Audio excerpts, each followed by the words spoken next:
කවුරු සාදු කියන්නේ?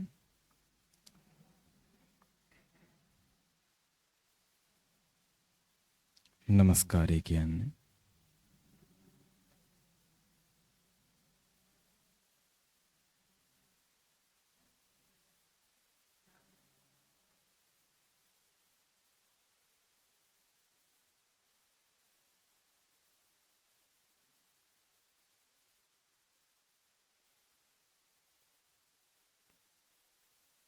බුද්ධං සරණං ගච්ඡාමි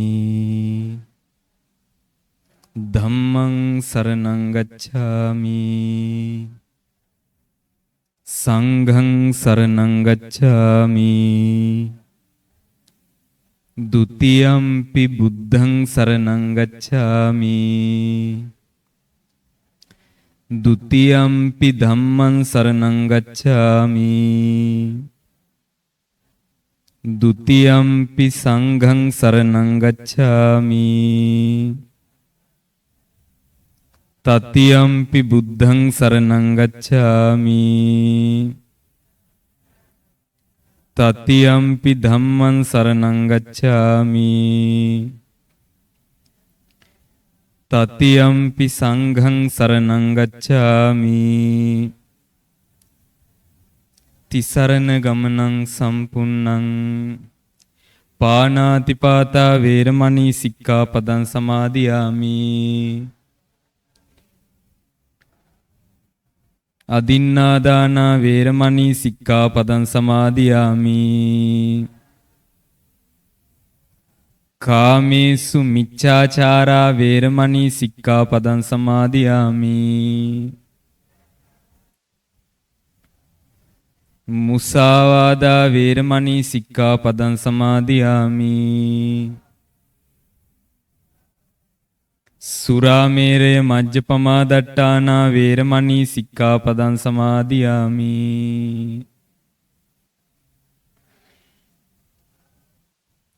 තිසරණේන සද්ධින් පංචශීලං ධම්මං සාධුකං සුරක්ඛිතං කତ୍වා අප්පමාදේන සම්පාදේත සාදු සාදු සාදු ශ්‍රද්ධාවන්ත පින්නතුනි අද දවස මේ පින්වත් හැම දිනාට විශේෂ දවසක් වුණා. ඒ තමයි දම්සක් මාධ්‍ය ජාලය ආරම්භ වෙලා පළවෙනි ධර්මදේශනා 10 සම්පූර්ණ වෙන දවසේ මේ පින්නතුන්ට ධර්ම ශ්‍රවණය කරන්නට අවස්ථාව ලැබුණා. ඉතින් අද දවසේ විශේෂ දායකත්ව බාර අරගෙන ඒ දම්සක් නාද ධර්මදේශනා මාලාවේ තවත් ධර්මදේශනාවක් මේ පින්නතුන් පවත්වන්නට යෙදෙනවා. පින්නතුනි දැන් මේ ධර්මදේශනා පැවැත්වෙන මාසයේ ඇසළ මාසයේනේ දැන් මේ ගෙවිලා ගියේ. දැන් කැලෙන්ඩරේ අපිට නිකිණි මාසෙ ලැබිලා තිබුණට ඇසළ පෝය මේ ඊයේ පෙරේද තමයි අවසන් වුනේ. ඉතින් ඇසළ පෝය දවස බෞද්ධ අපිට ඊටමත් වැදගත් විශේෂ පෝය දවසක් වෙනවා. ඇසළ පෝය දවස. වෙසක් පෝය වගේම එතකොට පොසොන් පෝය වගේම ඇසළ පෝයත් ඊටමත් වැදගත්. මොකද හේතුව වෙසක් පෝය දවසේ ලෞතර බුදුරජාණන් වහන්සේ ලෝකෙට පහළ වෙලා බුද්ධ රත්නේ ඉපදුනා. හැබැයි පහළ වුණු බුදුරජාණන් වහන්සේ කාටවත් ආර්ය සත්‍ය දේශනා කළේ නැහෙනි. ධර්ම රත්නේ පහළ වෙලා තිබුණේ නැහැ. කියන්නේ ධර්ම රත්නේ ලෝකයාට ලැබිලා තිබුණේ නැහැ. එතකොට ධර්ම රත්නේ ලෝකයාට ලැබිලා තිබුණේ නැත්තම් ලෝකයා අතර ධර්මයේ දැකපු උත්මය පහළ වෙන්න විදිහකුත් නැහෙනි. සංඝ රත්නේ පහළ වෙලා තිබුණෙත් නැහැ.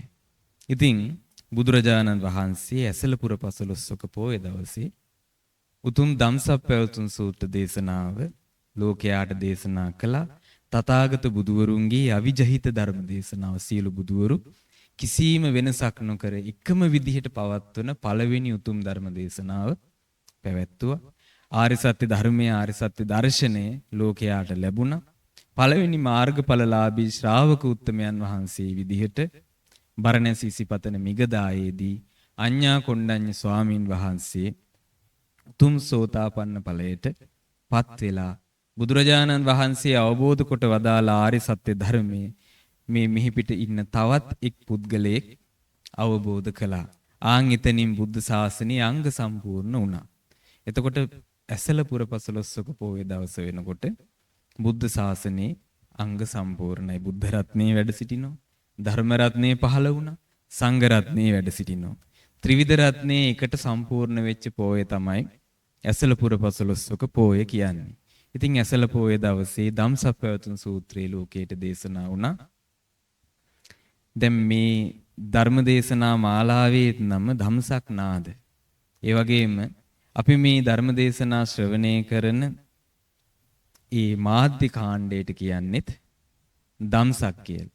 ඉතින් ඒ උතුම් තථාගත ආර්ය ධර්මයේ තව කිසිම කෙනෙකුට මේ ලෝකයේ ඉන්න අනිත් පැත්තට හරවන්න බැරි ඒ උතුම් ධර්මයේ සිහි කරගෙනයි අද දවසේ මේ ධර්ම ශ්‍රවණය කරන්නේ. පින්තුනේ බුදුරජාණන් වහන්සේ ධම්සප්පවතුන් සූත්‍ර දේශනාව දේශනා කරලා කාලයක් ගත වුණා. කාලයක් ගත වෙලා නැවත වතාවක් බරණැසි ඉසිපතන මිගදායට වැඩම කළා. ওই වැඩම කළ වෙලාවක බුදුරජාණන් වහන්සේ ධර්ම දේශනාවක් පටන් ගත්තා. දැන් ධර්ම දේශනාව ටික වෙලාවක් යනකොට බුදුරජාණන් වහන්සේ මුකුත් දේශනා කළේ නැහැ. බුදුරජාණන් වහන්සේ දේශනා කළා මහණෙනි සාරිපුත්තයන් සමත් මේ චතුරාර්ය සත්‍ය ධර්මයේ විස්තර වශයෙන් දේශනා කරන්න පනවන්න පිහිටවන්න සරියුත් මහරහතන් වහන්සේ සමත් කියලා නැගිටලා වැඩම කළා. ඒ කියන්නේ මොකද්ද? සරියුත් මහරහතන් වහන්සේ ඔබලාට මෙතනින් එහාට ආර්ය සත්‍ය කියලා දෙයි කියලා බුදුරජාණන් වහන්සේ වැඩම කළා. සරියුත් මහරහතන් වහන්සේ සංඝ පිරිස අමතලා දේශනා කරනවා තථාගතේන ආවුස්සෝ අරහතා සම්මා සම්බුද්දේන.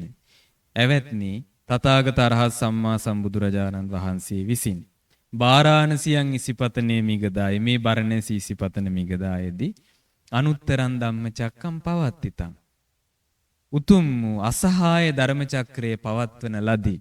අපපතිවත්තියන් සමනේනවා බ්‍රාහ්මනේනවා දේවේනවා මාරේනවා බ්‍රහ්මුණාවා කේනචිවා ලෝකස්මින්. දෙවියන් සහිත මරුන් සහිත බඹුන් සහිත දෙව් මිනිස් ප්‍රජාවෙන් යුක්ත ලෝකයේ ඒ ධර්ම ප්‍රවර්තනයේ ආපස්සට හරවන්න පුළුවන් කිසිම කෙනෙක් නැත. ඒ මොකක් ගැන කරන ලද දේශනාවද? යදිදං චතුන්නං අරිය සත්‍යානං මේ චතුරාර්ය සත්‍ය ධර්මයේ පිළිබඳව ආචික්කනා පැනවීමයි. දේශනා කිරීමයි.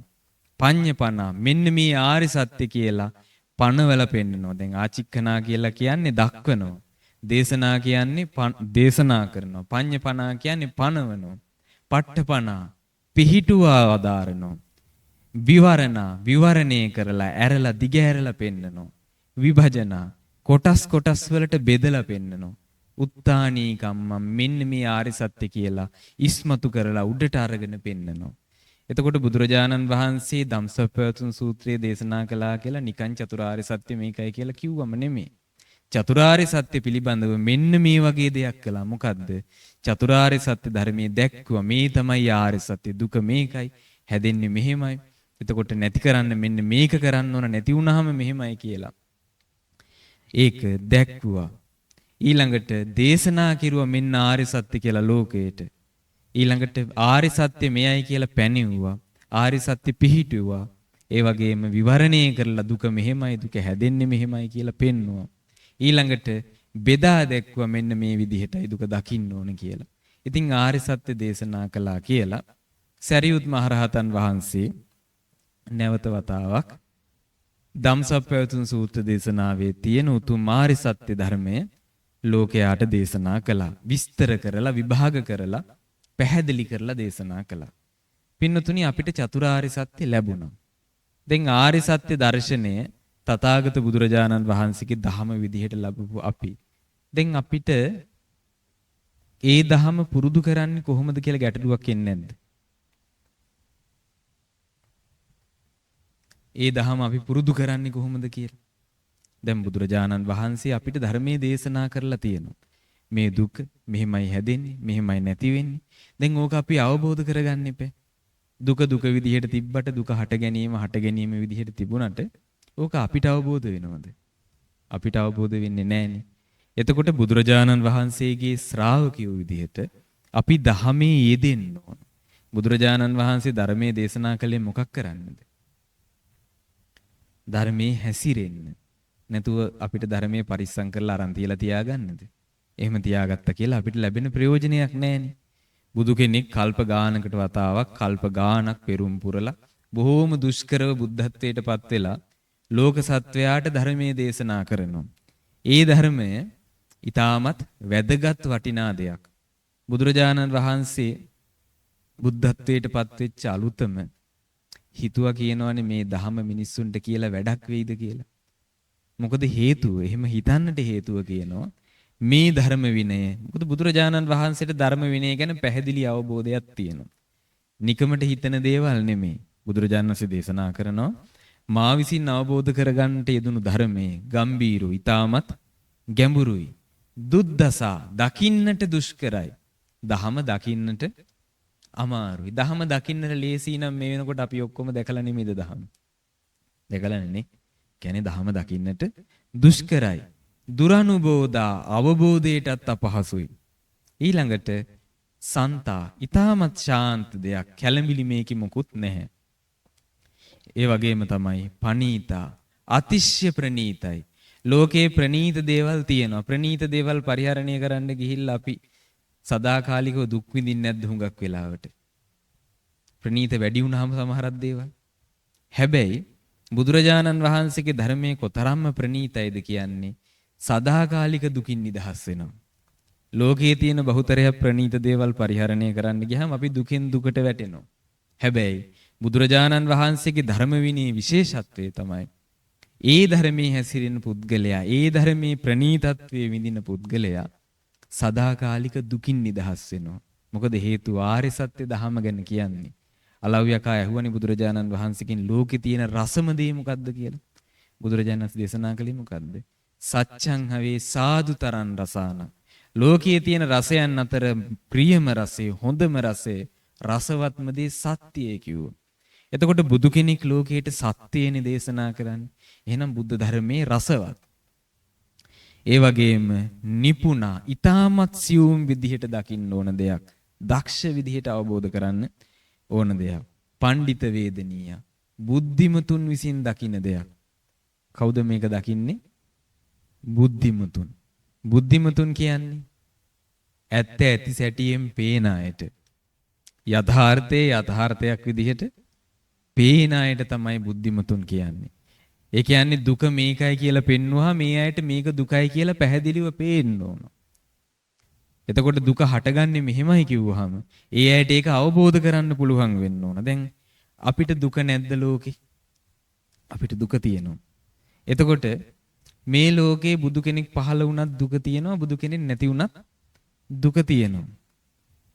ඇයි අපිට අවබෝධ වෙන්නේ නැත්තේ මේක දුකයි කියලා? මේ පින්නතුන් හිතනවාද අපි දුක ගැන දන්නවා කියලා? නෑනේ. අපි දුක ගැන දන්නේ නෑ නේද? දුක කියන්නේ මොකද්ද කියලා හෙව්වොත් අපි දන්නවද මොකේද දුක කියන්නේ කියලා? එහෙම එකක් දන්නවනම් අපි දුකින් නිදහස් වෙලා. මොකද මේ ලෝකේ මිනිස්සයෝ ජීවත් වෙන සත්වයෝ දුක කියන්නේ දුකටම නෙමෙයි. අපි දුක කියන්නේ මෙන්න මේ වගේ මට්ටමකට. මේ ලෝකේ මොකක් හරි අපි කැමති නැති දෙයක් තියෙනවා කියලා හිතන්නකෝ. මොකක් හරි જાතියක් තියෙනවා ඒකට අපි කැමති නැහැ. ඒක ලබන්න කැමති නැහැ. ඒ කරා යන්න කැමති නැහැ. ඒක අපි කරා එනවට කැමති නැහැ. ආන් මේ වගේ දේවල් වලට අපි නමක් පාවිච්චි කරනවා මොකද්ද? දුක. එතකොට ওই දේවල් අතරම තියෙනවා අපි කැමති දේවල්. ඒ දේවල් අපිට ලැබෙනවට කැමති, අපි ඒ දේවල් වලට යන්න කැමති, ඒවා අපි කරා එනවට කැමති, ඒවා තමාගේ වෙනවට කැමති. එතකොට ඒ දේවල් වලට අපි කියන නම මොකද්ද? සැප. තවත් එක්කෙනෙක් ඕක දෙපැත්ත මාරු කරලා කියන්නත් බැයිද? අපි සැප කියන කෙනෙකුට එකට තවත් එක්කෙනෙක් දුක කියන්න බැයිද? අපි දුක කියන එකට තවත් එක්කෙනෙක් සැපයි කියන්නත් බැයිද? පුළුවන් නේ. මොකද හේතුව සාමාන්‍ය ලෝකයාගේ දුක සැප තීරණය වෙන්නේ කැමැත්ත අකමැත්ත මත පමණයි. යථාර්ථයක් විදිහට නෙමෙයි. Taman අකමැති නම් ඒක දුකයි, Taman කැමති නම් ඒක සැපයි. හැබැයි බුදුරජාණන් වහන්සේ එහෙම දේශනා කළේ නැහැ. දවසක් එක මිනිස්සෙක් බුදුරජාණන් වහන්සේගෙන් ඇහුවා දුක ඇති වෙන්නේ මොකක් නිසාද කියලා. බුදුරජාණන් වහන්සේ දේශනා කළා ප්‍රිය වූ දේවල් හින්දා දුක ඇති වෙනවා කියලා. මොකක් හින්දා දුක ඇති වෙනවා කිව්වේ? ප්‍රියමනාප දේ නිසා දුක ඇති වෙනවා කිව්වා. අපි හිතන් ඉන්නේ අපිට අප්‍රියමනාප දේවල් නිසා දුක ඇති වෙනවා කියලානේ. බුදුරජාණන් වහන්සේ මොකක්ද දේශනා කළේ? ප්‍රියමනාප දේ නිසා දුක ඇති වෙනවා කිව්වා. පිළිගනීද කවුරු හරි කෙනෙක් ඕක? පිළිගන්නේ නැහනේ. අර මිනිස්සයා පිළිගත්තෙත් නැහැ. එයා එක හෙලා ප්‍රතික්ෂේප කළා. ප්‍රියමනාප දේවල් නිසා සැප ඇති වෙනවා දුක ඇති වෙන්නේ නැහැ කිව්වා. නගරේ පුරා ප්‍රසිද්ධ වුණා බුදුරජාණන් වහන්සේ දේශනා කරනවා ප්‍රිය දේ නිසා දුක ඇති වෙනවා. ඕක රජගෙදරටත් ගියා. කොසල් මහ රජුරුවන්ගේ රජගෙදරට ගියා. රජුරුවන්ට තේරුණෙත් නැහැ. මල්ලිකා දේවියට තේරුණෙත් නැහැ. මේ මල්ලිකා දේවියට හිතුණා මේක බුදුරජාණන් වහන්සේගෙන් අහලා බලන්න කියලා. මිනිස්සෙකුට එන්න කියලා යවුවා මේක අහගෙන ඉන්න මොකද්ද මේ කියන්නේ කියලා. දැන් අප්‍රිය දේවල් හින්දා දුක ඇති වෙනවා ඒක දුකයි කියලා අමුතුවෙන් කියන්න ඕනද? නෑ නේ. ඒක අපි දන්නවනේ අපි ඒකට කොහොමත් කැමති නෑනේ. එතකොට ප්‍රිය දේ දුක වෙනවා කියන එක ගැන එතන ටිකක් හිතන්න දෙයක් තියෙනවා. අර මිනිස්සයා බුදුරජාණන් වහන්සේට ගිහිල්ලා වැඳලා මේ විස්තරේ කිව්වා ස්වාමීනි මෙන්න මෙහෙම කතා බහක් වෙනවා. තථාගතයන් වහන්සේ දේශනා කළාලු ප්‍රිය ඇති දේ නිසා දුක ඇති වෙනවා කියලා. ඇයි එහෙම කියන්නේ කොහොමද එහෙම වෙන්නේ? බුදුරජාණන් වහන්සේ මුකුත් කිව්වේ නෑ. මෙයාට කතන්දරයක් කිව්වා ගමේ වෙච්ච දෙයක්. ඊයේ පෙරේද දවසක මේ පළාතේ ළඟපාත වෙච්ච දෙයක්. කියනවා අසවල් කෙනාගේ පුත්‍රයා මැරුණා. අසවල් කෙනාගේ පුත්‍රයා මැරුණා. ඒ වෙලාවේ එයා මොකද කළේ? ඇඬුවා, දෙඩුවා, දුක් වුණා පුද්ගලයා කියන්නේ. ඉතින් අහනවා ඇයි එයා ඇඬුවේ? ඒ පුත්‍රයා එයාට ප්‍රියයි. ඉතින් ඕක තමයි මම දේශනා කළේ. ප්‍රිය වූ දේවල් නිසා දුක ඇති වෙනවා. ඒ පුද්ගලයා ප්‍රියමනාප නොවුණා නම් දැන් කවුරු හරි කෙනෙක් හිතන්නකෝ. දැන් මේ ගමේ කවුරු හරි ඉන්නවා එහෙම දැකලා පුරුදු කෙනෙක්. සමහර විට දවස් දෙක තුනකට සැරයක් දකින්නවා, පාර යනවා දකින්නවා. වැඩි සම්බන්ධයක් නැහැ. අපිට ආරංචි වෙනවා අරයා මැරිලා කියලා. අපි අඬනවද? දුක් වෙනවද? අනේ අපරාධ කියලා කියයි. එතනින් එහා දෙයක් තියනවද? නෑනේ නේ. මොකද හේතුව? දැන් මිනිස්සයා මැරෙන එකද දුක? ප්‍රියමනාප මිනිස්සෙක් මැරෙන එකද අපිට දුක? ප්‍රියමනාප මිනිස්සෙක් මැරෙන එකනේ අපිට දුක. ඒ මිනිස්සයාට මරණය දුකයි තමයි. හැබැයි ඒ මිනිස්සයාගේ මරණය අපිට දුකද? ඒ මිනිස්සයාගේ මරණය අපිට දුක වෙන්නේ මේ මිනිස්සයා අපිට ප්‍රියයි නම් මනාපයි නම් පමණයි. බුදුරජාණන් වහන්සේ ඒ වගේ කීපයක්ම උදාහරණයක් කෙනෙක්ගේ බිරිඳ මැරිලා එක්කෙනෙක්ගේ දරුවා මැරිලා ඔය හැමෝම දුක් වුණා, ශෝක කළා, හඬා වැළපුණා. හේතුව දේශනා කරනවා මේ ඔක්කොම ඒ ඇයට ප්‍රියමනාප නිසා. එතකොට බුදුරජාණන් වහන්සේ දේශනා කළේ අන්න එහෙම දෙයක්. බුදුරජාණන් වහන්සේ පහළ වෙන්න කලින් මිනිස්සු දුක කියන්නේ මොකද්ද කියලා දැනන් හිටියේ නැහැ. හැමදෙනාම දුක වින්දා. දුකට විසඳුම් හොයන්න ගත්තා. හැබැයි කවුරුත් විසඳුම් හොයන්නත් කලින් මොකද්ද ප්‍රශ්නේ කියලා දැනන් ඉන්න ඕනේ නැද්ද? කාටවත් ප්‍රශ්නේ තේරිලා තිබුණේ නැහැ. බුදුරජාණන් වහන්සේ මොකද කළේ? ඉස්සෙල්ලාම ප්‍රශ්නේ වටහා ගත්තා. මෙන්න මේකයි ප්‍රශ්නේ. ප්‍රශ්නේ පැහැදිලි වුණාට පස්සේ පැහැදිලි ප්‍රශ්න වලට උත්තර හොයන්න ලේසි නැද්ද? ලේසියිනේ නේ. එතකොට දුක නැති කරන ක්‍රමවේදයක් බුදුරජාණන් වහන්සේ හොයාගත්තා. ඉස්සෙල්ලාම දුක මොකද්ද කියලා තේරුම් ගත්තා. ඊළඟට දුක හැදෙන්නේ ඇයි කියලා තේරුම් ගත්තා. දුක නැති කරන්නට පුළුවන්. ඒ කියන්නේ දුක හැදෙන එක නතර කරන්නට පුළුවන් ක්‍රමවේදයක් බුදුරජාණන් වහන්සේ හොයාගත්තා. ඒක භාවිතා කළා. දුක නැති කළා. ලෝකයාට දේශනා කළා. බුදුරජාණන් දේශනා කළා දුක කියන එක අවබෝධ කරගන්න. ඒක අපි අනවබෝධයෙන් හින්දා අපි ඇති කරගත්ත දෙයක් අවබෝධ කරගන්න. එතකොට දුක ඇති වෙන ක්‍රමය කිව්වා මේක ඇති වෙන්නේ තණ්හාව නිසා. අපිට යථාර්ථයක් විදිහට පේන්නේ නැති හින්දා අපි ඇලෙනවා බැඳෙනවා දුකට. ඒකින්ද දුක ඇති වෙනවා. දුක නැති කරන්න නම් තණ්හාව නැති කරන්න ඕන. ඒ පිණිස ආර්ය අෂ්ටාංගික මාර්ගයේ වඩන්න කියලා මධ්‍යම ප්‍රතිපදාව දේශනා කළා. එතකොට දැන් අපි මේ කියන ධර්මයේ හැසිරෙන්න එපා. එතකොට අපිට ධර්මයේ තේරෙන්න නම් ධර්මයේ වැටහෙන්න නම් අපි යම් ක්‍රමවේදයක් පුරුදු කරන්නට ඕන. බුදුරජාණන් වහන්සේ දවසක් දේශනා කරනවා. ඒකට ක්‍රමවේදයක් තියෙනවා. අපිට ධර්මයේ හැසිරෙනවා කියන එක කරන්න පුළුවන් ක්‍රමවේදයක් තියෙනවා. දැන් ධර්මයේ හැසිරෙද්දී අපිට යම් ප්‍රතිඵලයක් එපේ. කවුරු හරි කෙනෙක් නූපන් ಗುಣධර්ම උපදවා ගන්න කැමති නම්, තමන් උපදවා ගත්තේ නැති ಗುಣධර්ම උපදවා ගන්න කැමති නම්, තියෙන ಗುಣධර්ම වැඩි දියුණු කරගන්න කැමති නම්, ඊළඟට තමන් ලබාගත්ත නැති ධාන සමාධි මාර්ගඵලාදී ඉහළ ගුණාංග කරා යන්න කැමති නම්, තියෙන ගුණාංග වඩා වර්ධනය කරගන්නට කැමති නම් තමන්ට කරන්න පුළුවන් දේවල් බුදුරජාණන් වහන්සේ දේශනා කළා. ඉස්සෙල්ලාම දේශනා කරනවා ධර්ම ශ්‍රවණය කරන්නට ඕන. මොකද්ද පළවෙනි කාරණාව? ධර්ම ශ්‍රවණය කරන්නට ඕන. ධර්ම ශ්‍රවණය කරනවා කියන්නේ බුදුරජාණන් දේශනා කරන උන් ඉන්නවා. තථාගතරහ සම්මා සම්බුදුරජාණන් වහන්සේ ලෝක සත්වයාට ධර්ම දේශනා කරනවා. දැන් බුද්ධ කාලේ බුදුරජාණන් වහන්සේ වැඩ ඉන්න වෙලාවේ බුදුරජාණන් වහන්සේගේ සිරිමුව මඩලින්නේ මුළු ආර්ය සත්‍ය දර්ශනයම ලෝකයට දේශනා කළේ. එතකොට තථාගතයන් වහන්සේගෙන් අහලා තමයි ශ්‍රාවකයෝ ධර්මය අවබෝධ කළේ. දැන් අඤ්ඤා කොණ්ඩඤ්ඤ මහරහතන් වහන්සේ මුලින්ම සෝවාන් වුණේ ධම්සප්පවතුන් සූත්‍රය අහලා. එතකොට පංචවග්ගීය භික්ෂූන් වහන්සේලා අරහත්ත්වයටපත් උනේ තථාගතයන් වහන්සේගෙන් අනාත්ම ලක්ෂණ සූත්‍ර දේශනාව. එහෙමත් නැත්නම් පංචවග්ගීය සූත්‍ර දේශනාව අහලා. එතකොට දහසක් පමණ ජටිල භික්ෂූන් වහන්සේලා අරහත්ත්වයටපත් උනේ ආදිත්ත පර්යාය සූත්‍ර දේශනාව බුදුරජාණන් වහන්සේගෙන් ශ්‍රවණය කරලා. එතකොට ওই විදිහට ඒ කාලේ රහතන් වහන්සේලා බිහි වුණේ බුදුරජාණන් වහන්සේගෙන් ධර්මය අහලා. බුදුරජාණන් වහන්සේ ධර්ම දේශනා කරනවා වෙන්න පුළුවන්.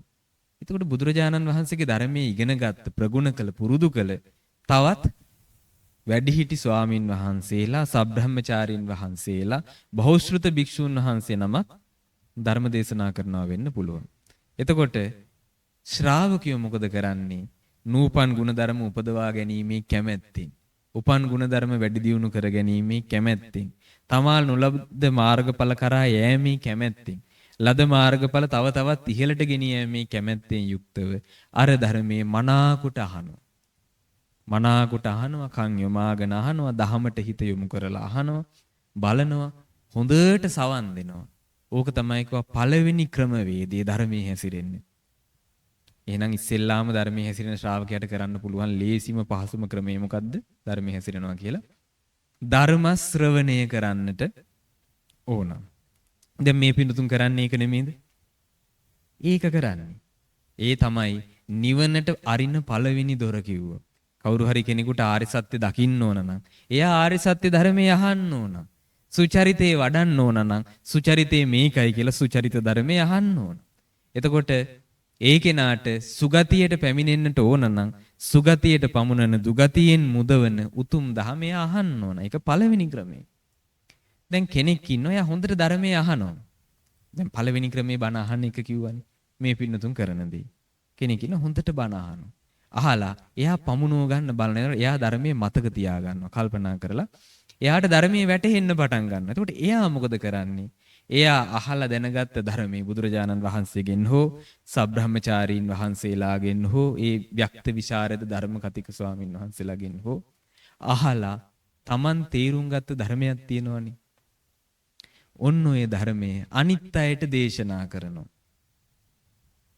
මොකද්ද කරන්නේ? අනිත් අයට දේශනා කරනවා. එතකොට දැන් මේ අපි කරන්නේ ඒක. දැන් මේ පින්නතුන් බණ අහනවා, ධර්ම දේශනා කරන ස්වාමින් වහන්සේ තමන් වහන්සේ ඉගෙන ගත්ත, තමන් වහන්සේ අහලා දැනගත්ත, තමන් වහන්සේ හදාරපු ධර්මයේ මෙන්න මෙහිමයි බුදුරජාණන් වහන්සේ මේ කාරණාව ගැන කියලා තියෙන්නේ. බුදුරජාණන් වහන්සේගේ ධහම මේකයි කියලා බණ අහන පින්නතුන්ට, සදහැවතුන්ට දේශනා කරනවා. දේශනා කරනකොට ඒකට අමතර ආනිසංසක් තියෙනවනේ. කවුරු හරි කෙනෙක් ධර්ම දේශනා කරනකොට ඒ කෙනාට ධර්ම දේශනාව තුලින් ඒ කෙනාට ධර්ම මනසිකාරයේ වඩා වර්ධනය වෙන්නේ නැද්ද? වඩා වර්ධනය වෙනවා. එතකොට ධර්මයේ අහන පින්නතුන්ට අර සැක දුරු වෙන්නේ නැද්ද? සැක දුරු වෙනවා. එයාලට ධර්මයේ තේරෙන්න පටන් ගන්නවා. බුදුරජාණන් වහන්සේ දේශනා කරනවා කවුරු හරි භික්ෂුන් වහන්සේ නමක් ධර්ම දේශනා කරනවා නම් ඒ භික්ෂුන් වහන්සේ කල්පනා කරන්න ඕන කිව්වා මේ බණ අහන ඇත්තු මේ ධර්මය අවබෝධ කරගන්න ඕන. මේ කට්ටියට පටිච්ච සමුප්පාද දර්ශනේ වැටහෙන්න ඕන. මේ කට්ටිය පටිච්ච සමුප්පාදය අවබෝධ කරගනිත්වා, මේක දකිත්වා කියන අදහසින් ධර්ම දේශනා කරන්න කියනවා. එතකොට ධර්ම ශ්‍රවණේ නිවනට දොර අරිනවා වගේම ධර්ම දේශනයත් නිවනට දොර අරිනවා. එහෙනම් ධර්ම දේශනා කරනවා කියන්නේ ධහමේ හැසිරෙනවා කියන එක නෙමෙයිද? ධහමේ හැසිරෙනවා, ධහම වඩනවා. බණ අහනවා කියන්නේ ධහම වඩනවට, බණ කියනවා කියන්නේත් ධහම වඩනවට. ওই දෙකේ කිසි වෙනසක් නැහැ. ඊළඟට තවත් කෙනෙකුට කරන්න පුළුවන් මේ වගේ වැඩක්. බණ අහන්නත් තියෙනවා නම්, බණ කියලාත් තියෙනවා නම්, ඒ කෙනාට බැයිද පොඩ්ඩක් ධර්ම සාකච්ඡා කරන්න? දෙන්නෙක් එකතු වෙනවා. දැන් ඕන්නේ කවුරු හරි දෙන්නෙක් ඉන්නවා. එකට සම්බන්ධ වෙන එකට ඇවිල්ලා දැන් කතා බහ කරන්න අවස්ථාවක් ලැබෙනවා. බුදුරජාණන් වහන්සේ මේ වගේ අවස්ථාවකට වැඩ දෙකක් කරන්න කියනවා. පිරිසක් එකතු වුණොත්, දෙන්නෙක් එකට එකතු වුණොත් ඔය අවස්ථාවට කරන්න කියලා වැඩ දෙකක් කියනවා. මොකද්ද? දැන් සම්නිපතිතානං වූ භික්කවේ ද්වයං කරණීය. මහණෙනි, එකට රැස්ුණු මොහොතේ කළ යුතු වැඩ දෙකක් තියෙනවා. ධම්මී වා කතං වා. දහම් කතාවක් කළ හැකියි. පළවෙනි වැඩේ මොකද්ද? දහම් කතාවක් කරන්න පුළුවන්. එහෙමත් නැත්නම් නිහඬව පැත්තකට වෙලා දහමේ දෙන්න පුළුවන්. ප්‍රයෝජනවත් දේ එතෙන්ට ගැලපෙන්න අපි කරන්න ඕන. දැන් හිතන්න දෙදෙනාම ධර්මයේ අහපු අය. දෙනාටම ධර්ම ඥානෙ තියෙනවා. ධර්ම සාකච්ඡා කරන්න බැයිද? ධර්ම සාකච්ඡා කරන්නට පුළුවන්. ධර්ම ඥානෙ නැති කෙනෙක් එක්ක ධර්ම සාකච්ඡා කරන්න ගියොත් හිතන්නකෝ, කෙනෙක් ඉන්නවා එයාට බහුශ්‍රෘත භාවයක් නැහැ. එයාට කතා කරන්න ධර්මයේ දන්නේ නැහැ. එයාට ධර්ම ඥානයක් නැහැ. අහලා කරලා පළපුරුද්දක් නැහැ. ඒ වගේ පුද්ගලයෙක් එක්ක ධර්ම සාකච්ඡා කරන්න අමාරු නැද්ද? අමාරුයි නේ. දුෂ්කර වැඩක් නේක. බුදුරජාණන් වහන්සේ දේශනා කරලා තියෙන්නේ මේ ධහම තියෙන්නේ ඇසූ පිරූ තැන් ඇති අයට. එතකොට ඇසූ පිරූ තැන් නැති අල්පශ්‍රුත පුද්ගලයොත් එක්ක ධර්ම කතා කරන එක අපස්සුතස්ස භික්කවේ ධම්ම කතා දුක්ඛතා. බුදුරජාණන් දේශනා කරනවා මහණෙනි, අල්පශ්‍රුතයා සමග කරන ධර්ම කතාව දුෂ්කතාවක්, අතිශය දුෂ්කර වැඩක්. ඒක කරන්න අමාරුයි කිව්වා. එහෙනම් ධර්ම කතාව පුරුදු කරපු, බණ අහලා කරලා තියෙන, බණ දන්න අය දෙන්නෙක් එකතු වුණොත්, පිරිසක් එකතු වුණොත් ඒ අයට ධර්ම සාකච්ඡා කරන්න පුළුවන්. ධර්ම සාකච්ඡා කරනකොට බුදුරජාණන් වහන්සේ දේශනා කළා නොඇසූ දේ අහන්න ලැබෙනවා. තමන් අහපු නැති ධර්ම කාරණා අහන්න ලැබෙනවා. සුතම් පරියෝදපේති. අහලා දැනගත්ත ධර්මයේ පිරිසිදු වෙනවා. දිලිසෙන්න පටන් ගන්නවා. කංකං විතරති. එයාට ධහම පිළිබඳව යම් සැකසංකා තිබුණා නම් ඒ වාගෙන් ඈතර වෙනවා. දිට්ඨින් උජුං කරෝති. තමාගේ ධහම පිළිබඳ ඇති අදහස ඍජු බවටපත් වෙනවා. චිත්තමස්ස පසීදති. ධහම පිළිබඳව ධර්ම සාකච්ඡා කරන පුද්ගලයන්ගේ චිත්ත ප්‍රසාදය ඇති වෙනවා. හිත පහදිනවා. එහෙනම් ආනිසංස නේද ධර්ම සාකච්ඡා කරන එකේ? සාකච්ඡා කරන එකේ ආනිසංස තියෙනවා. දැන් උන් තුනක් තිබුණා. බණ අහන්න පුළුවන්, බණ කියන්න පුළුවන්, සාකච්ඡා කරන්න පුළුවන්. දැන් අහන්න අවස්ථාවක් නැහැ. කියන්න අවස්ථාවක් නැහැ. සාකච්ඡා කරන්න අවස්ථාවක් නැහැ. සාකච්ඡා කරන්න තවත් කවුරු හරි ඉන්න ඉපේ. ඒ වගේ අවස්ථාවට මොකද කරන්නේ? මෙනෙහි කරන්නත් කලින් ඕක පොඩ්ඩක් සජ්ජායනා කරන්න බැයිද? ටිකක් වැඩිපුර මතක හිටින්නේ නැද්ද තමන් අහලා කරලා දැනගත්ත ධර්මයේ? ටිකක් වචනයෙන් පුරුදු කරන්න කියන්නේ, වචසා පරිචිතා කියන්නේ. වචනයෙන් පුරුදු කරන්න, සජ්ජායනා කරන්න, චුට්ටක් හඬ නගා කියන්නේ. දැන් බුදුරජාණන් වහන්සේගේ ධර්මයේ අර්ථ ඉස්මතු වෙන විදිහට පද වරද්දන්නේ නැතුව, වචන වරද්දන්නේ නැතුව මිහිරි සරයෙන් සජ්ජායනා කරන්න පුළුවන්. තමාගේ හිත එකඟ වෙන්නේ නැද්ද? ලෝක වටේ දුවන ගතිය නතර වෙන්නේ නැද්ද? නතර වෙනවනේ. හිත එකඟ වෙනවා. ධර්ම කාරණා හිතට යන්නේ නැද්ද? දැන් මේ අහලා ඊළඟට කියලා සාකච්ඡා කරලා පළපුරුදු පුද්ගලයෙක් මෙයා. මෙයා අහලා කියලා සාකච්ඡා කරලා ප්‍රගුණ කරපු ධර්මයේ තමයි සජ්ජායනා කරන්නේ. එතකොට ඒ පුද්ගලයාට තව තවත් ධහම වැටහෙන්න පටන් ගන්නවා. දැන් කවුරු හරි කෙනෙක් සජ්ජායනා කරනකොට තවත් එක්කෙනෙක් ඕක අහගෙන හිටියොත් පැත්තක ඉඳලා එයාටත් ওই දහම් පාට මතක හිටින්නේ නැද්ද? අර පරණ බණ කතාවක තියෙනව නේද සතිපට්ඨාන සූත්‍ර දේශනාව. ලංකාවේ ස්වාමින් වහන්සේ නමක් කරඹගල ආරණ්‍ය වෙන්න ඕන. ලංකාවේ ස්වාමින් වහන්සේ නමක් සතිපට්ඨාන කියනවා රජ කාලේ අතීතේ. සතිපට්ඨාන කියනකොට ওই ගල්ලෙනේ වවුල්ලු රංචුවක් හිටියා කියනෝනේ. අර ගල් වල එල්ලලා ඉන්නේ වවුලු. පොඩි වවුලු රංචුවක් ගල් වල එල්ලලා හිටියා. මේ ඇයට සතිපට්ඨානෙ තේරෙන්නේ නැහැ. හැබැයි ඒ භික්ෂුන් වහන්සේගේ සජ්ජායනා ස්වරය අති මధుරයි. ඊටමත් පිළිවෙලට පිරිසිදුව ලස්සනට වරද්දන්න නැතුව සමාන ස්වරයකින් සමාන තාලෙකින් ඇද කුද නැතුව සතිපට්ඨානෙ සජ්ජායනා කළා. අර වවුලන්ට ඒ හඬේ මధుරත්වයට හිත පැහැදුනා කියනවා. හිත පහදවාගෙන හැමදේම සජ්ජායනාව අහගෙන වවුලු වැඩි කල ජීවත් වෙන්නේ නැහැ. ටික දවසයි මේ කට්ටිය මරණයටපත් වුණා. මරණයටපත් වෙලා ඒ ගමේම මිනිස්සු වෙලා ඉපදුනා කියන අර ස්වාමින් වහන්සේට පැහැදිලා. ඉතින් පස්සේ ආරණ්‍යෙම මහාන වෙලා සතිපට්ඨානෙ වඩලා රහත් වුණා කියන. වවුලුත් මිනිස්සු වුණා නම් දහම සජ්ජායනා කරන අපිට කොහොම ආනිසංස ලැබෙයිද? කියන්න දෙයක් තියනවද ඒකනේ? නැහැ නේ. ඉතින් ආන් ඒ නිසා සජ්ජායනාව බුදුරජාණන් වහන්සේ දේශනා කළා නිවන් දොරක්. නිවනට දොර අරින්න කැමති අය ටිකක් වෙලාව අරගෙන පැය කාලක් භාගයක් දවසට පිරිත් ටිකක් කියන්නේ, බුදුගුණ ටිකක් කියන්නේ, සූත්‍ර දේශනාව සජ්ජායනා කරන්න නිවනට ලං වෙනවා, දොර හැරෙනවා කිව්වා. අපත යන්නේ. එතකොට ওই නිවන් දොරටු තව එකක් දේශනා කරනවා. දැන් සජ්ජායනා කරන්නත් බැරි වෙලාවල් එනවනේ. ඒ වගේ වෙලාවට ඔක හිතින් කල්පනා කරන්න බෑද කටින් කියනවා වගේ. සූත්‍ර දේශනාව හිතින් කල්පනා කරන්න පුළුවන්. මේ ලෝකේ මිනිස්සුන්ට හිතින් හිතන්න හුඟ જાති තියෙනවනේ. හැමදේම වැඩක් තියෙන දේවල්ද? හැමදේම වැඩක් තියෙන දේවල් නෙමෙයි. ප්‍රයෝජනවත් දේවල් නෙමෙයි. ප්‍රයෝජනවත් දේවලුත් කල්පනා කරනවා.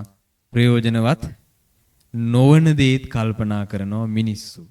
ප්‍රයෝජනවත් දේ හිතනවා, ප්‍රයෝජනවත් නැති දේ හිතනවා. බහුතරයක් හිතන්නේ මොනවද?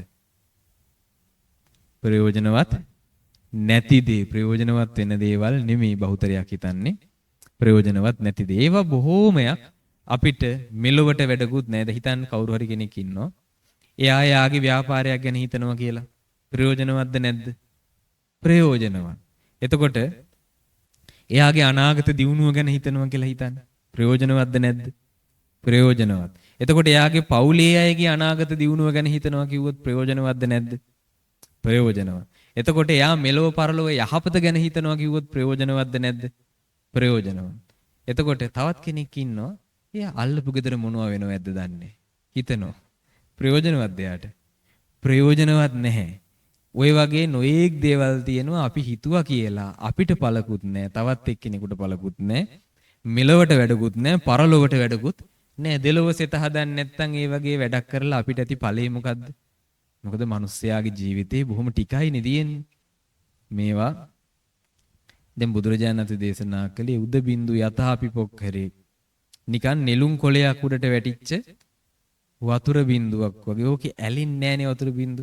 එතකොට දැන් අපි හිතමු දැන් කවුරු හරි කෙනෙක් අපේ මනුස්ස ජීවිතය ගැන කල්පනා කළොත් අපි දැන් අපේ මනුස්ස ජීවිතය කියන එක ඊර අර වතුරේ ඇඳපු ඉරක් වගේ වතුර බින්දුවක් වගේ කියවනේ අර දිය බුබුලු මතුවෙන්නේ. එතකොට දිය බුබුලක් වැටුණා, වතුර බින්දුවක් වැටුණා, දිය බුබුලක් මතුවුණා. දිය බුබුල දැක්කා ඉවරයි. එතකොට බොහොම ටික කාලයයි මේක තියෙන්නේ. ඉතින් මේ තියෙන කාලය ඇතුලේ අපි දෙලොව වැඩ හදාගන්නේ කැරෙන්න තවත් කරන්න දේවල් තියෙනවද?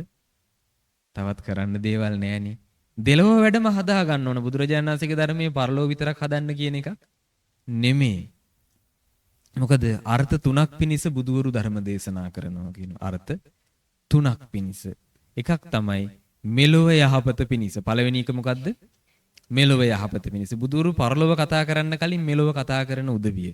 බුදුරජාණන් වහන්සේලා දකින ධර්මයේ දේශනා කරන ධර්මයේ මේ ජීවිතය අවබෝධ කරන එකක්නේ. පරලෝකදී අවබෝධ කරන දෙයක් නෙමෙයිනේ. ඉස්සෙල්ලා මෙලොව යහපත ගැන බුදුවරු දේශනා කරනවා. ඊළඟට දේශනා කරනවා පරලොව යහපත ගැන. පරලොව යහපතත් අපි හිතන්න ඕන.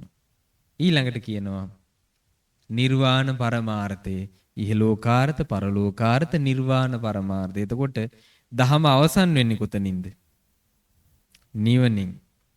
දහම මොන වගේද කියලා, බුද්ධ ධර්මයේ මොන වගේද කියලා ලංකාවේ වැඩ හිටිය බාණක මහරහතන් වහන්සේලා කියන්නේ ත්‍රිපිටක ග්‍රන්ථ, අපි අද කියවන ත්‍රිපිටක ග්‍රන්ථ පොත්වල ලියපු ස්වාමින් වහන්සේලා ඉන්නවනේ වලගම්බා රජුරුවන්ගේ කාලේ. වලගම්බා රජුරුවන්ගේ කාලේ වෙනකම්ම ත්‍රිපිටක ධර්මයේ රහතන් වහන්සේලාගේ මතකයේනේ තිබුණේ. මතකයේ තියාගෙන හිටපු ධර්මය බානක මහරහතන් වහන්සේලා මොකද කළේ? අනාගත යහපත පිණිස. ඒ කියන්නේ අපි ගැන හිතලා මේවා තලපත්වල ලිව්වා.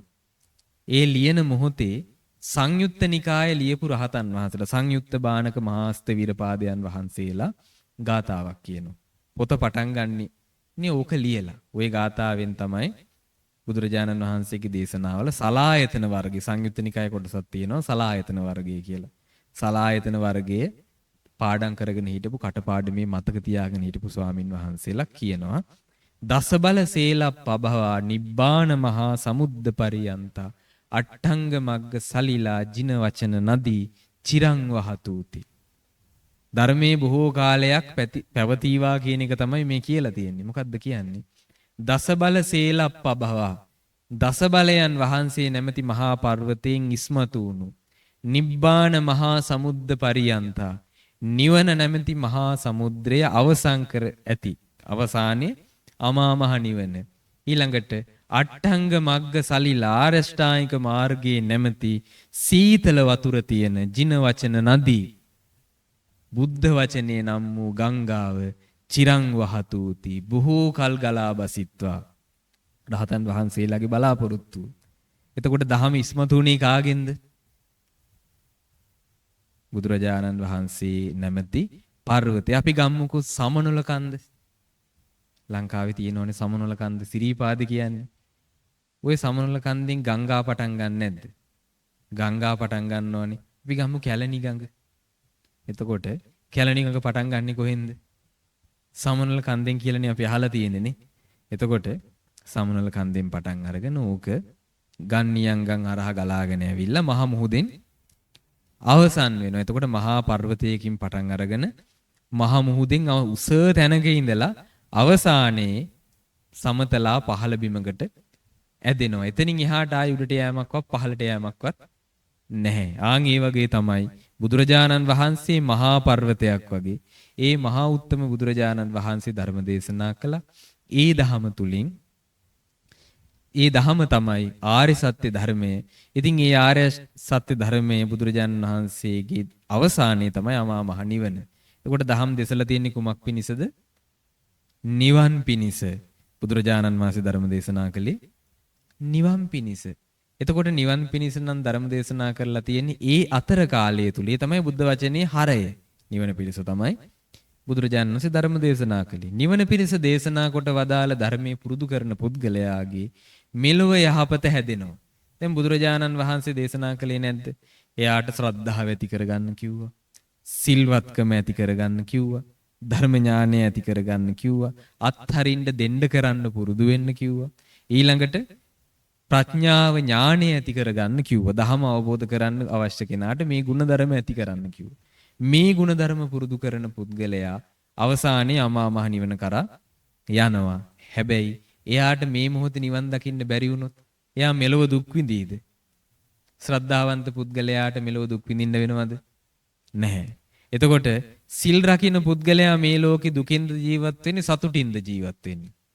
සතුටින් ජීවත් වෙන්නේ. කවුරු හරි කෙනෙක් සිල් රකින්නවා නම් එයාට දුක් වෙන්න හේතුවක් තියනවද?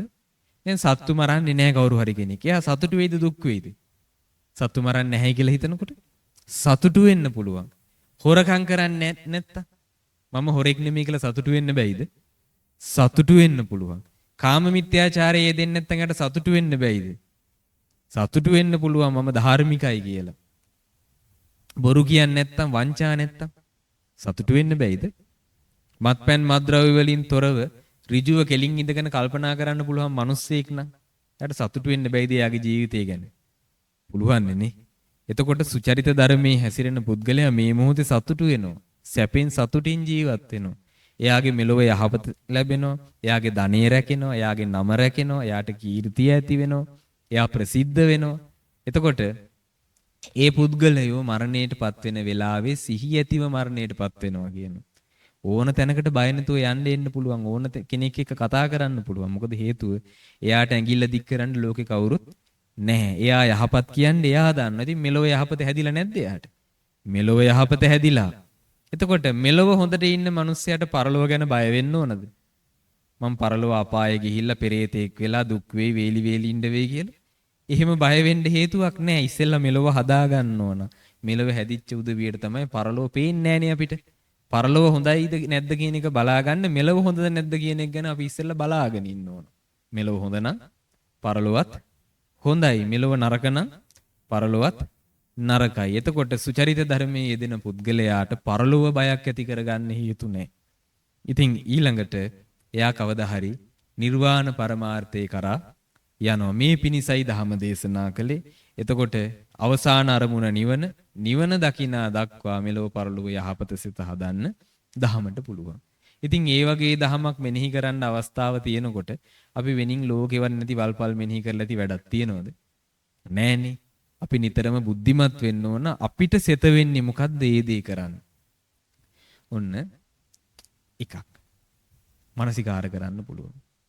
තවත් කෙනෙක් ඉන්නවා. එයාට පුළුවන් ඔය මානසිකාර ධර්ම මානසිකාර කරන එක තව ටිකක් දියුණු තැනකට අරන් යන්න. දැන් අපිට නිකන් සූත්‍ර දේශනාවක් කල්පනා කරන එකයි දියුණු කරන ලද මනසකින් දහමක් වෙනෙහි කරනවා කියන එක අතර වෙනසක් තියෙනවා නේද? දැන් අපි හිතමු දැන් බුදුරජාණන් වහන්සේ දේශනා කළා. දැන් දහම අපිට දකින්න තියෙන්නේ කොහොමද? සත්‍ය ඥාන, කෘත්‍ය ඥාන, කෘත ඥාන කියලා ඥාන තුනකින් ආර්ය සත්‍ය දකින්න තියෙන්නේ. එතකොට ඔය ආර්ය සත්‍ය දැකපු කෙනාට කියනවා ආර්ය සත්‍ය සත්‍ය ඥාන, කෘත්‍ය ඥාන, කෘත ඥාන කියලා තුනින්ම දැකපු කෙනාට කියනවා ඒ උත්තමයන් වහන්සේට කියන්නේ කවුරු කියලාද?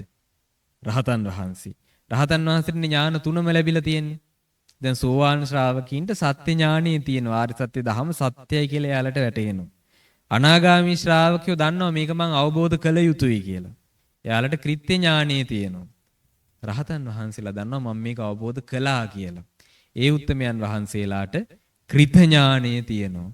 එතකොට ওই ඥාන තුන සම්පූර්ණ කරගත්ත උත්තමයන් වහන්සේගේ ආර්ය අෂ්ටාංගික මාර්ගය තුල අංග දෙකක් තවත් වැඩෙනවා. ඒ තමයි සම්මා ඥානෙ සහ සම්මා විමුක්තිය. එතකොට ත්‍රිවිද්‍යාවේ ආසවක්ඛේ ඥානෙට ඒ උත්තමයන් වහන්සේ පත් වෙනවා. එතකොට ආසවක්ඛේ ඥානෙට පත් වෙන්නට නම් දියුණු කරන ලද විශේෂ ඥානයක් තියෙන්නට ඕන. පිරිසිදු හිතින් ධහම දකින්න පුළුවන් වෙන්න ඕන. බුදුරජාණන් වහන්සේ දේශනා කරනවා දැන් මේ පින්නතුන් අහලා ඇති සම්මා සමාධිය විස්තර කරනකොට සම්මා සමාධියනොත් ලෝකේ පිරිසිදුව දකින්න පුළුවන් කොහොමද? පළවෙනි ධානයේ උපදවාගෙන වාසය කරනවා, දෙවෙනි ධානයේ, තුන්වෙනි ධානයේ, හතරවෙනි ධානයේ මේ විදිහට ධාන සමාධි කරා මේ පුද්ගලයාට හිත වඩන්න පුළුවන් ධහම තුල. දැන් කවුරු හරි කෙනෙක් අපි හිතමු මේ ආර්ය සත්‍ය ධර්මයේ දකින්න කියලා ධර්ම මානසිකාර කරනවා. දැන් ඉස්සෙල්ලා ධර්මයේ මෙයා කල්පනා කළානේ. ওই කල්පනා කරපු ධර්මයේ තව තවත් ගැඹුරු විදිහට පිරිසිදු විදිහට මෙයා කල්පනා කරනවා. ධර්ම මානසිකාර කරනකොට මෙයාට ධර්මයේ පිළිබඳව අවබෝධය වැඩි වෙනවා. අවබෝධය වැඩි වෙනකොට හිතේ ප්‍රභාස්වර භාවයක් ඇති වෙනවා. එයා ප්‍රබෝධමත් වෙනවා, එයා සතුටු වෙනවා, තෘප්තිමත් වෙනවා. ඒ සතුටින් විවේකයෙන් ප්‍රබෝධයෙන් එයාට පළවෙනි ධාන සමාධිය ඇති වෙනවා කියන. පළවෙනි ධානය ඇති වුණාට පස්සේ කාම අරමුණු බැහැර වෙලා, අකුසල් බැහැර වෙලා, විතක්ක ਵਿਚාර තියෙනවා, විවේකයේ තියෙනවා, චිත්ත ඒකාග්‍රතාවයත් සමග ප්‍රීතිය සහ සැපය තියෙනවා. ප්‍රීති සුඛයේ සහිතව පළවෙනි ධානය ලබනවා. දැන් ඔන්න විශේෂ අවබෝධයක් එයාට ලැබිලා නැද්ද? ලැබිලා තියෙනවනේ. එයා ඔතනින් නතර වෙන්නේ. එයා දෙවෙනි ධානයෙන් කරා යනවා. එතනින් නතර වෙන්නේ නැතුව තුන්වෙනි ධානයෙන් කරා යනවා. එතනින් නතර වෙන්නේ නැතුව හතරවෙනි ධානයෙන් කරා යනවා. බුදුරජාණන් දේශනා කළ හතරවෙනි ධානයට ගියාට පස්සේ උපේක්ඛා සති පාරිසුද්ධි සතිපට්ඨානයේ පිරිසිදු සිහියත් උපේක්ෂාවක් තියෙනවා. ඉතින් ඒ නිසා ඒ පුද්ගලයාට පුළුවන් දහම විදිහට විනිවිද දකින්න. එතකොට ඒ කෙනාට බුදුරජාණන් දේශනා කළා ඒ කෙනාට එයාගේ හිත මෘදු වෙලා කර්මාන්‍ය වෙලා ඉහළටම ගිහිල්ලා පිරිසිදු හිතින් එයා පුබ්බේ නිවාස ඥානය කරා හිත යොමු කරනවා. දිබ්බ චක්කු ඥානය කරා හිත යොමු කරනවා. සියලු කෙලෙස් නැති උතුම් අරහත්වේ නම් වූ ආසවක්ඛේ ඥානය කරා හිත මෙනෙහි කරනවා. හිත යොදවනවා. මොකද යොදවන්න පුළුවන් කෙලෙස් බාධක ෂේ වෙලා ගිහින් තියෙන්නේ. ඉතින් මෙන්න මේ හින්දා ඉහළ සමාධි අංග විදිහට කෙනෙකුට ධර්ම මානසිකාර කරන්න පුළුවන්. දැන් ක්‍රම කීයක් තිබ්බද? 5ක් තිබුණා. පළවෙනි එක තමයි බණ අහන්න පුළුවන්. දෙවෙනි එක ධර්ම දේශනා කරන්න පුළුවන්. තුන්වෙනි එක ධර්ම සාකච්ඡා කරන්න පුළුවන්.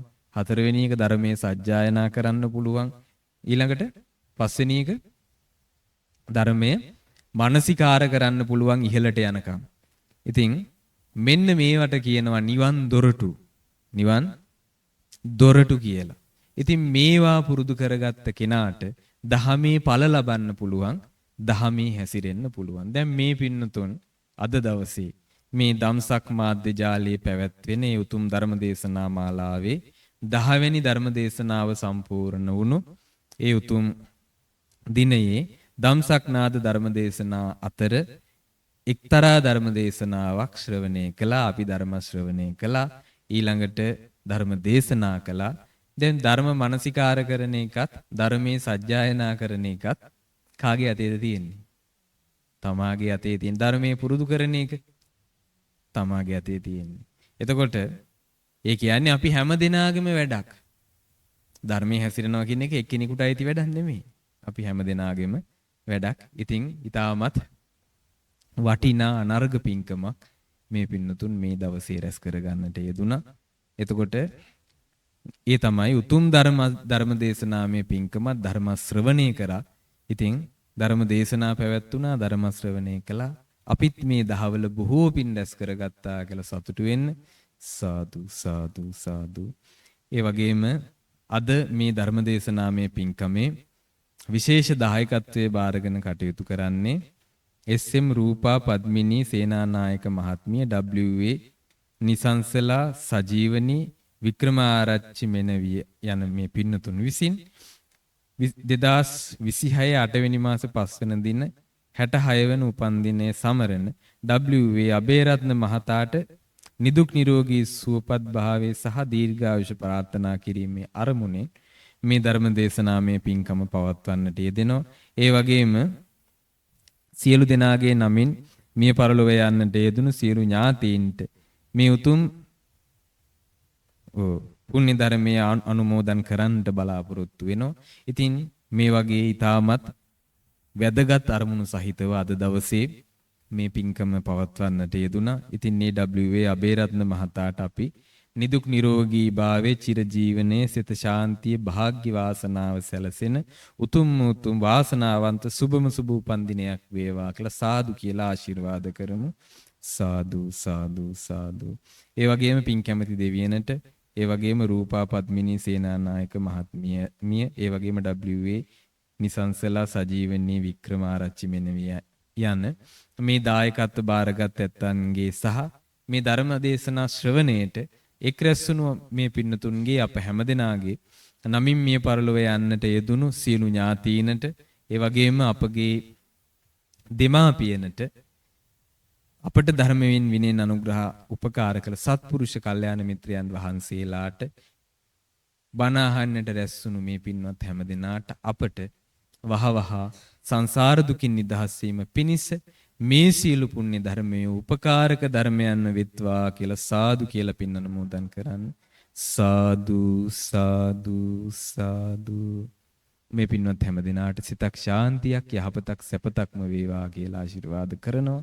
කවුරුත් පසඟ පිහිටුවා වන්දනා කරගන්න. සබ්බීතියෝ විවජ්ජන්තු සබ්බ රෝගෝ විනස්සතු මාතේ භවත්වන්තරායෝ සුඛී දීඝායුකෝ භව. අභිවාදන සීලිස්ස නිච්ඡං වද්ධාපචායිනෝ චත්තාරෝ ධම්මා වඩ්ඩಂತಿ ආයුවන්නෝ සුඛං බලං ආයුරාෝග්‍ය සම්පatti සග්ග සම්පatti මේවච අතෝ නිබ්බාන සම්පatti මිනාතේ සමිජ්ජතු. සුපත්තිවා සුපත්තිවා සුපත්තිවා. සාදු අනුමෝදාමි. සාදු අනුමෝදතේ.